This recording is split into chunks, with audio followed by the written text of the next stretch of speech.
ఓం శ్రీ మాత్రే నమః ఛానల్లోకి స్వాగతం అండి. ఎవరు నమ్మినా నమ్మకపోయినా అదృష్టమంతా వృషభరాశి వారి సొంతం కాబోతుంది. రేపే మహాశక్తివంతమైన రెండవ కార్తీక సోమవారం.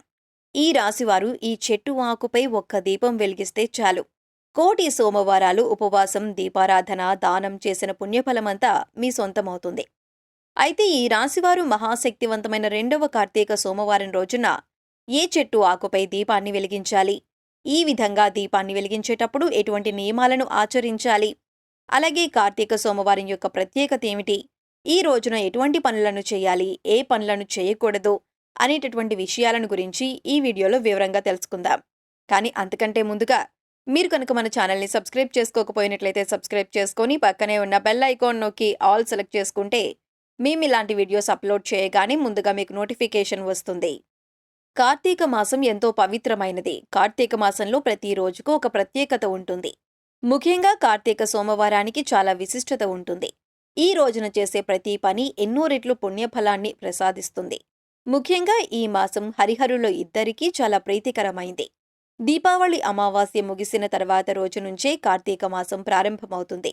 ఈ మాసంలో శివకేశవులు ఇద్దరికీ ప్రత్యేకంగా పూజలను నిర్వహిస్తారు.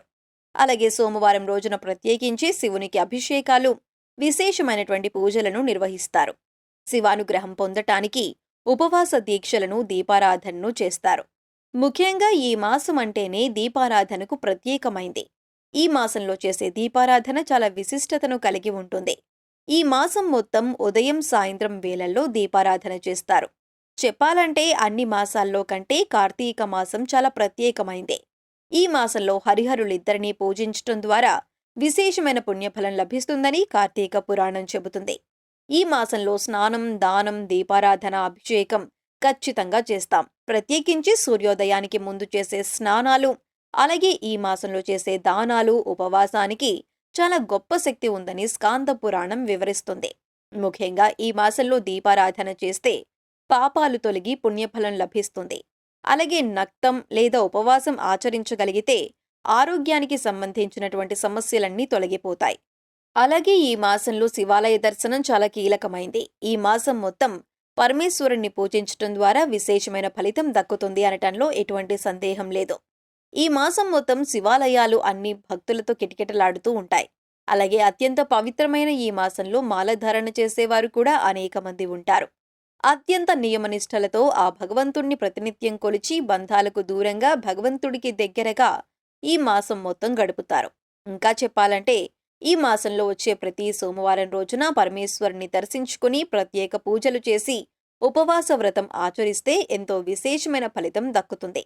అలాగే ఉపవాస నియమాన్ని ఆచరించేవారు శక్తి కొలది దాన ధర్మాలు చేస్తే సకల పాపాల నుండి విముక్తి పొంది భగవంతుని కృపను పొందుతారు. అసలు సోమవారానికి ఇంత విశిష్టత ఎందుకు అనే విషయాన్ని గురించి చూసుకున్నట్లయితే సోమవారాన్ని ఇందువారం అని కూడా అంటారు. అంతేకాకుండా సోముడు అంటే చంద్రుడు అని అర్థం.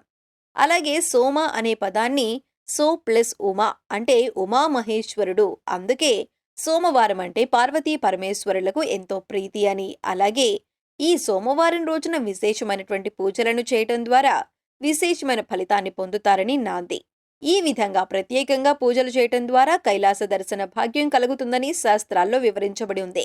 అలాగే ఈ సోమవారం సాయంత్రం రోజున సంధ్యావేళలో పరమేశ్వరుని దర్శించుకుని దీపారాధన చేసి అనంతరం పరమేశ్వరుని రుద్రాభిషేకం చేయించి ఈశ్వర వ్రత నియమాలను పాటించిన వారు జీవితంలో ఎన్నో శుభ ఫలితాలు పొందుతారు.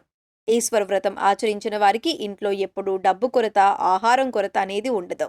సుఖశాంతులు సిద్ధిస్తాయని భక్తుల ప్రగాఢ నమ్మకం. అలాగే ఈ రోజున శక్తి కొలది దానం చేస్తే పాపాలన్నింటి నుండి విముక్తి పొందుతారు, మోక్షం లభిస్తుంది. అలాగే ఈ రోజున ఎవరైతే నదీ స్నానం చేసి ఈశ్వరుణ్ణి పంచామృతాలతో అభిషేకించి దీపారాధన చేస్తారో వారికి హరిహరుల అనుగ్రహం కలుగుతుందని కార్తీక పురాణం స్పష్టంగా చెబుతోంది. ఈ మాసంలో నువ్వుల నూనెతో దీపారాధన చేస్తే ఆయుష్, ఆరోగ్యం కలిగి కష్టాలు తొలగుతాయి. ఆవు నెయ్యితో దీపారాధన చేయటం లక్ష్మీప్రదమని శాస్త్రాలు చెబుతున్నాయి.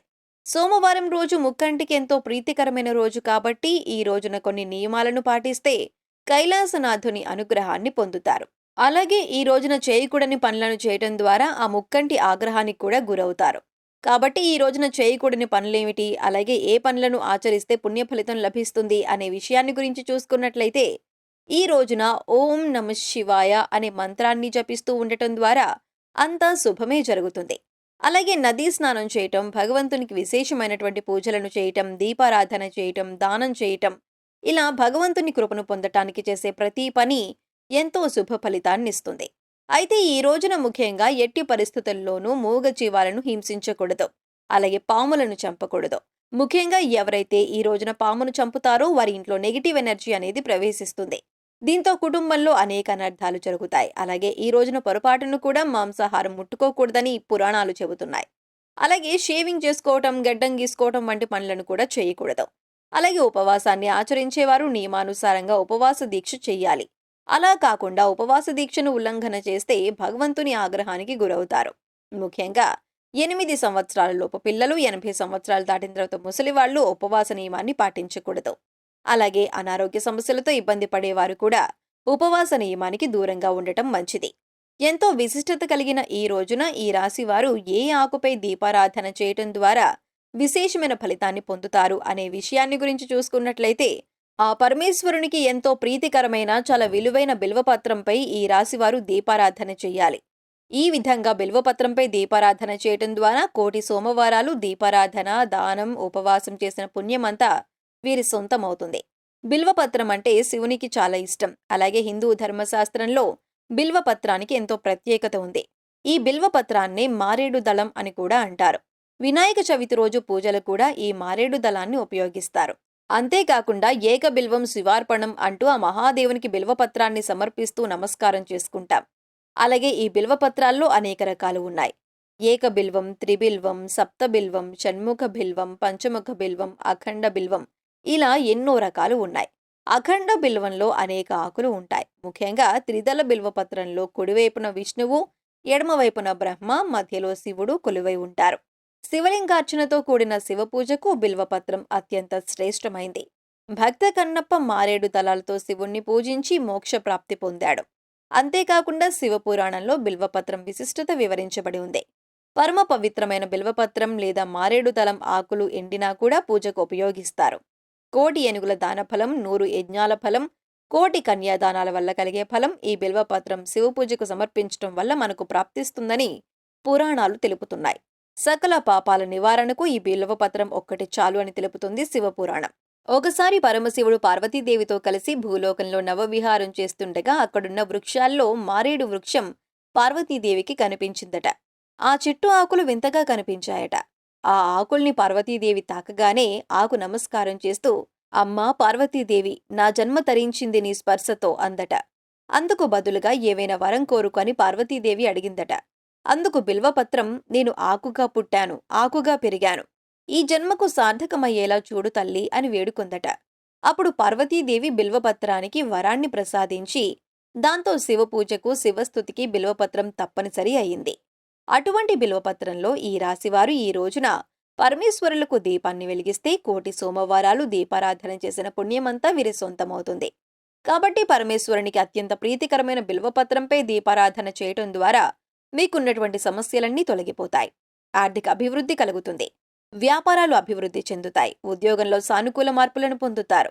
ముఖ్యంగా మనసులో ఉన్న కోరికలన్నీ నెరవేరుతాయి. అలాగే అన్నింటా విజయాన్ని పొందగలుగుతారు.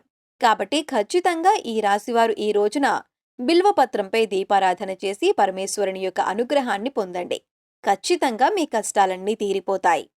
సో చూశారు కదండి, మహాశక్తివంతమైన 2వ కార్తీక సోమవారం రోజున ఈ రాశివారు ఏ చెట్టు ఆకుపై దీపాన్ని వెలిగిస్తే కోటి సోమవారాలు ఉపవాసం, దీపారాధన, దానం చేసిన పుణ్యఫలం వీరి సొంతమవుతుంది. అలాగే కార్తీక సోమవారం విశిష్టత, అదేవిధంగా సోమవారం రోజున చేయకూడని పనులేమిటి, చేయాల్సిన పనులేమిటి అనే విషయాల గురించి ఈ వీడియోలో వివరంగా తెలుసుకున్నాం కదా. ఈ వీడియో మీకు నచ్చినట్లయితే లైక్ చేయండి. మీ ఫ్రెండ్స్ అండ్ ఫ్యామిలీ మెంబర్స్లో ఎవరైనా వృషభ రాశి వారు ఉన్నట్లయితే వారితో ఈ వీడియోను షేర్ చేసుకోవడం మర్చిపోకండి. ఇప్పటి వరకు మీరు ఇంకా మన ఛానల్ని సబ్స్క్రైబ్ చేసుకోకపోయినట్లయితే సబ్స్క్రైబ్ చేసుకొని పక్కనే ఉన్న బెల్ ఐకాన్ నొక్కి ఆల్ సెలెక్ట్ చేసుకుంటే మేము ఇలాంటి వీడియోస్ అప్లోడ్ చేయగానే ముందుగా మీకు నోటిఫికేషన్ వస్తుంది. మరొక చక్కటి వీడియోతో మళ్ళీ కలుసుకుందామండి.